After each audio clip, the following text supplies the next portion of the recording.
Herzlichen Dank, liebe Frau Ministerin Baerbock. Thank you, Minister Baerbock. Very important messages with us into our sessions over the next 2 days.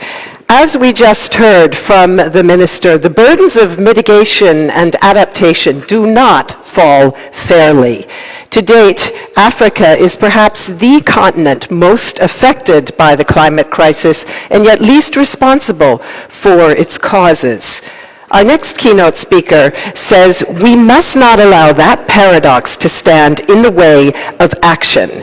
Africa should leapfrog dirty energy and embrace clean power. And as we heard from Minister Baerbock, under his leadership, Kenya is doing just that, aiming to reach 100% clean energy by 2030. Please join me in welcoming the President of Kenya, Dr. William Ruto.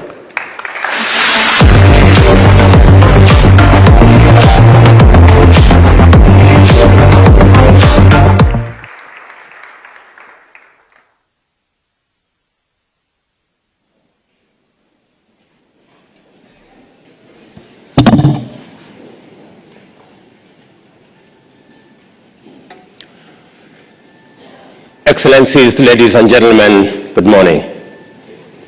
I'm delighted to join you this morning in this energy transition dialogue. I am grateful and I congratulate those who have been involved in bringing us together as the conference celebrates its 9th anniversary. Let me also register my appreciation to the government and the people of Germany for the warm welcome and hospitality extended to me and my delegation.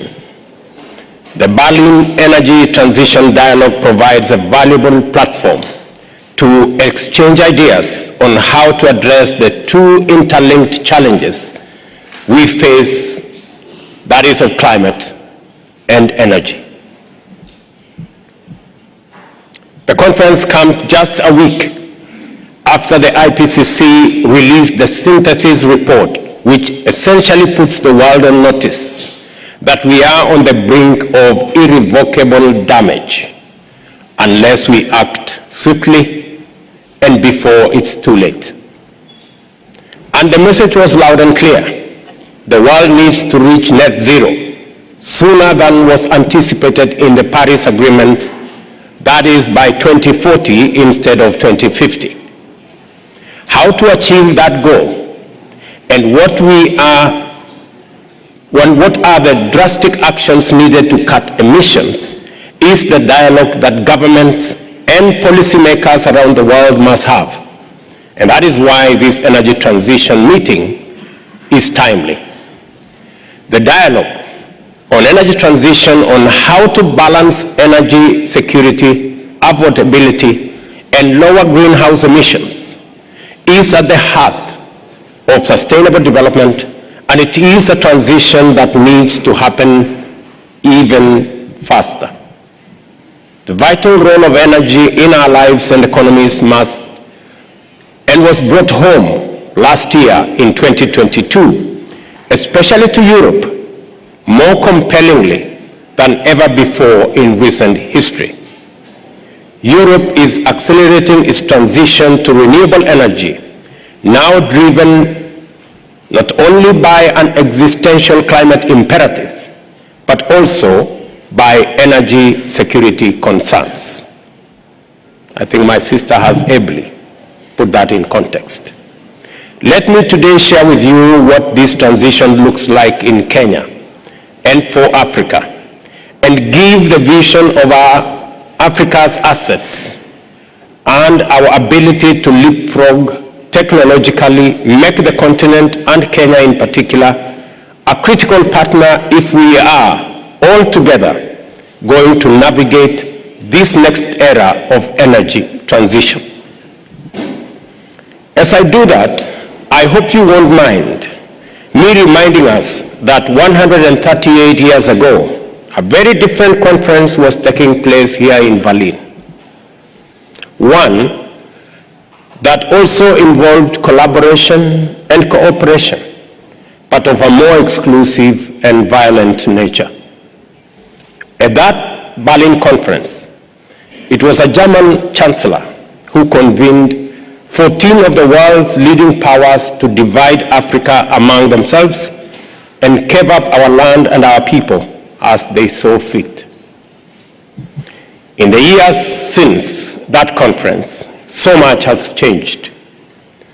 We have seen the rise and fall of empires, the independence of African states, and the dawn of new challenges that demand a collective and collaborative response from all of us as we are gathered here in one such. Today, in Africa, we face multiple intertwined crises. We are the continent least responsible but most vulnerable to climate change and its impacts. We are the continent with the least energy access, with over 600 million Africans still without access to energy. And of course, Africa still carries the scars of colonialism and economic and institutional dependencies that followed it. We not only have to provide secure energy access in clean and renewable way, we need to do this while managing economic dependencies, addressing odious debts, completely shifting our development models to finally prioritize the true flourishing and well-being of our people. But I have not come here to dwell on the past or to list seemingly unsurmountable challenges. Africa is not simply a victim in this story. Quite the contrary.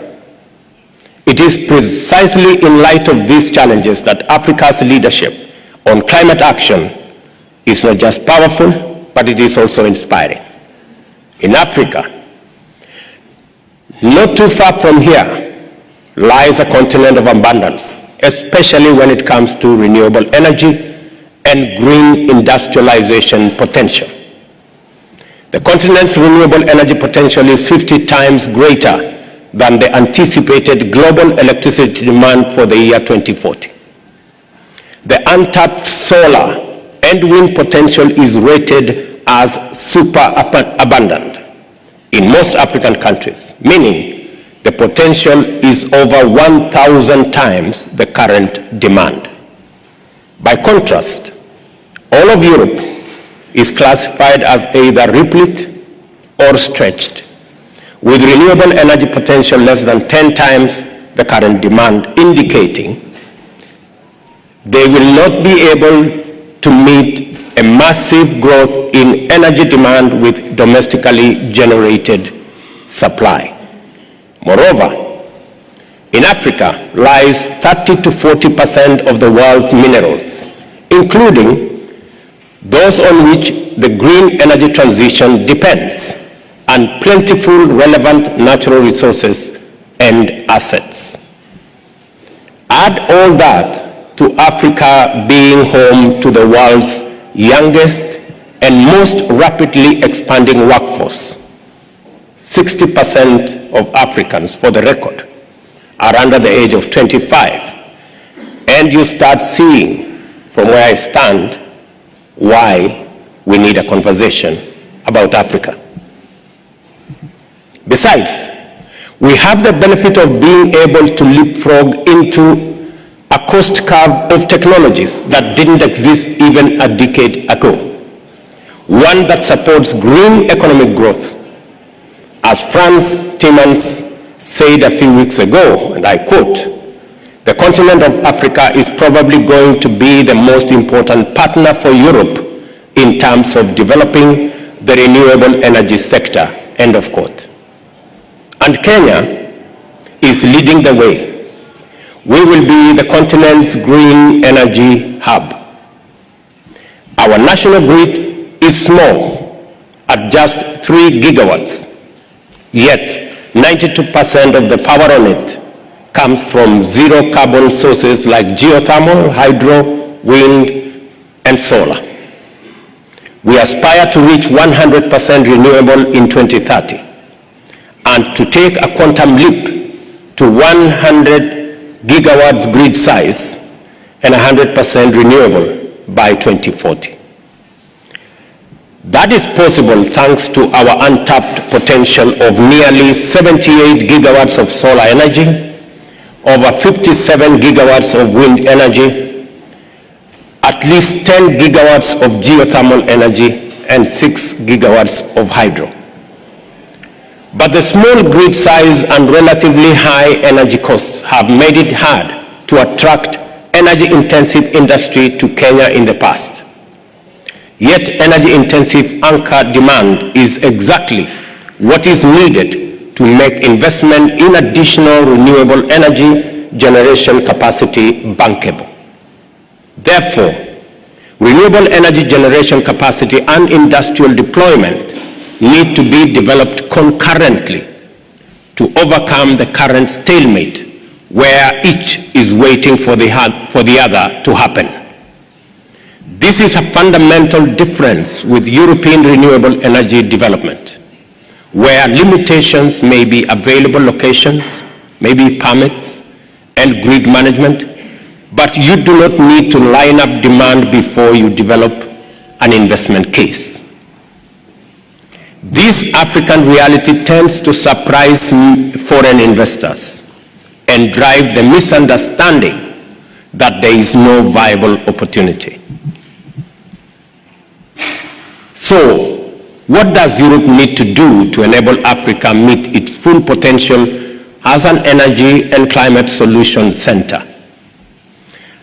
1, Africa needs the right type and amount of investment capital to become the green industrial powerhouse of the world. Renewable energy investment and associated infrastructure is almost all upfront capex. With the right level of investment, Africa can provide energy success for all by 2030 while reducing total emissions related to energy generation by approximately 80%. Let me say that again. With the right level of investment, Africa can provide energy access for all by 2030 while reducing total emissions related to energy generation by approximately 80%. Number 2, Africa should position to serve European demand for products and services and not to be locked out through trade barriers. The carbon border adjustment mechanism to be introduced by the EU should engage production from places such as Africa that could offer low embedded emissions produced using renewables. And number 3, to enhance innovative financing, the EU should access more high-quality African carbon credits which offer core benefits such as biodiversity and improved livelihoods to be used in EU emission trading compliance markets. We need to work together to raise standards and avoid low-integrity carbon while realizing high prices for African countries and communities that are doing the difficult work of protecting nature and managing carbon. In Kenya, Parliament is finalizing the enactment of the carbon market regulations and activation plan, which should be in force in a few months. Aligning European concessional and multilateral capital to Africa's climate action agenda will not only generate economic growth and competitiveness, but also contribute to addressing the climate crisis for humanity. There is need to face down climate incompatible funding so as to free funds for climate action and lock much more concessional finance and low risks development finance needed to be much more available, much more accessible, and much more affordable. Number 5, African economies do not have sufficient access to suitable debt for development to make the necessary investments for climate action. The debt to GDP ratio in Africa today stands at 65, up from 57%, the pre-pandemic figure in 2019. The risk profile of countries change between global rating agencies looks at the debt to GDP ratio and interpret the country's debt carrying capacity. Number 6, access to international finance markets at very different rates, the brunt of monetary policy from advanced economies that pumped liquidity into their economies during the pandemic to protect their populations, currency depreciation, and expenses debt servicing, all coupled with climate change impacts, continue to impede growth and investment in clean technologies. Africa can benefit from European and in particular German experience in workforce development and reskilling. Kenya will require a significant investment in building capacity and skills in its young workforce, and Germany's success in developing a fit-for-purpose vocational training system provides a good model that Kenya can and is adopting, and while learning through other partnerships. In fact, the government of Kenya has succeeded over the past 8 years to increase the number of students in our TVETs from about 90,000 to the current 500,000 students. In Kenya, we are on track in driving a carbon-negative industrialization agenda. Investments into our country will be industry built on 100% renewable energy. Germany, a prolific exporter of industrial manufacturing capacity, including into Kenya, should establish Kenya as a key industrial hub for German manufacturers as they transition to a new era. A combination of German technology and Kenyan geothermal and renewable resources is the best collaboration for green industrialization. New sales of electric cars, vans, and especially two-wheelers has been steadily on the increase, and so Germany could make an ideal partner in this very important and transformative journey towards global e-vehicle manufacturing hub. We will also be a critical partner to Europe in the supply of green hydrogen. Hydrogen produced using renewable energy can be exported to any part of the world, including Europe. Germany's green hydrogen strategies anticipate that the country will have to import 85% of its green hydrogen requirements by 2030. As Europe's green hydrogen demands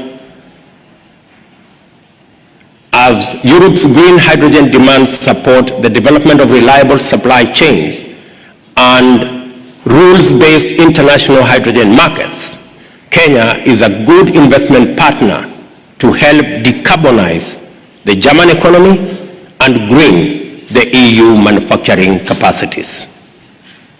You can see from my discussion that we are moving fast in Kenya. We have the road ahead mapped out for green growth, and we are well on track to be the green energy hub. We offer, especially to Europe, the potential for a strategic green energy partnership. That partnership requires private and public investment to build together on the assets we have. We can accelerate the energy transition, radically reducing greenhouse gas emissions, while at the same time protecting our economic growth.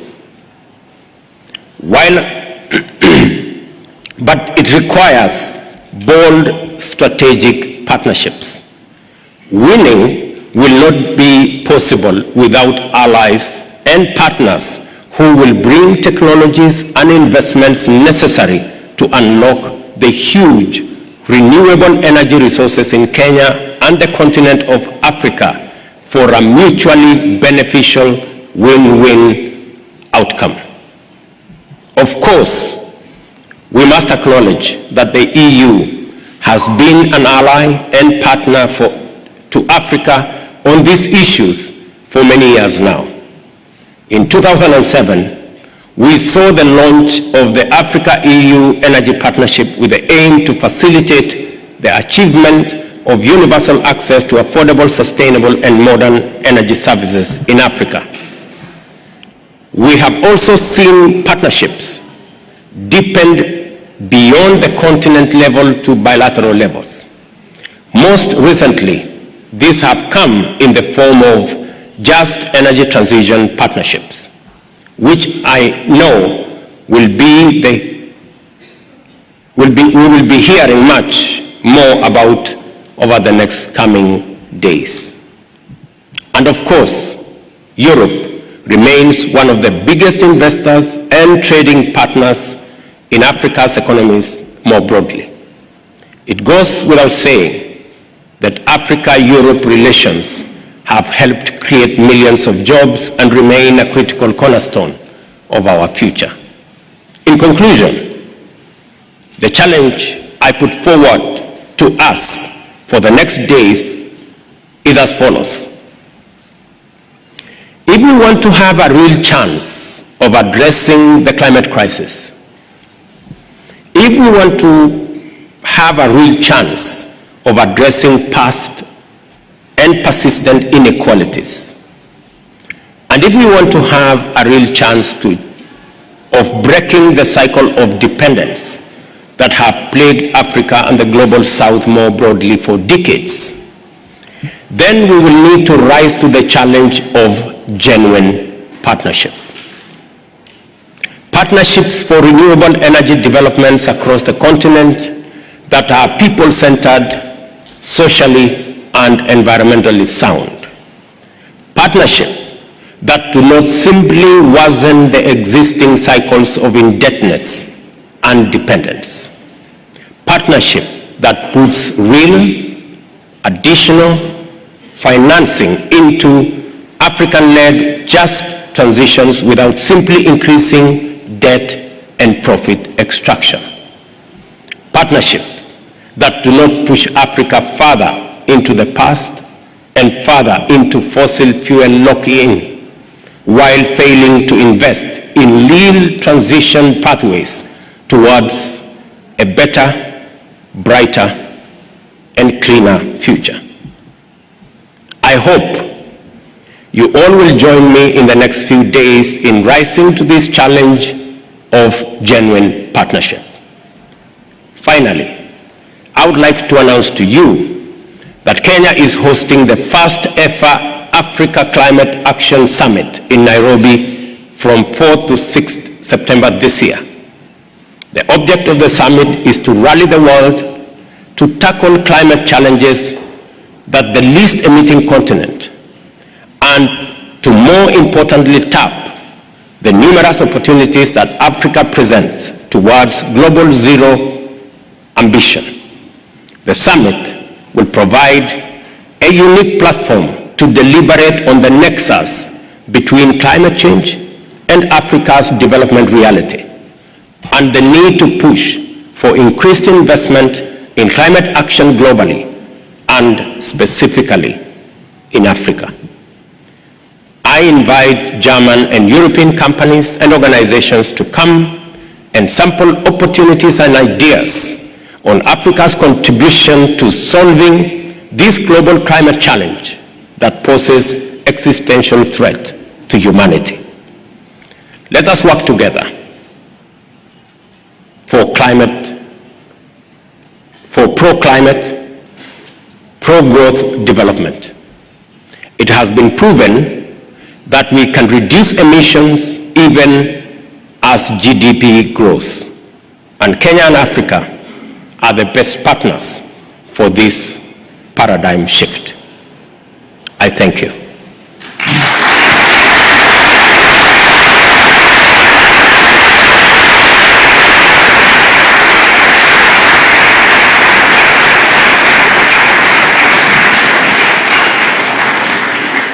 Thank you very much, President Ruto. You have given us powerful inputs for our dialogue over the next 2 days, including for a session specifically on cooperation between Africa and Europe that we will host this afternoon. Herzlichen Dank, liebe Frau Ministerin Baerbock. Thank you, Minister Baerbock. Very important messages with us into our sessions.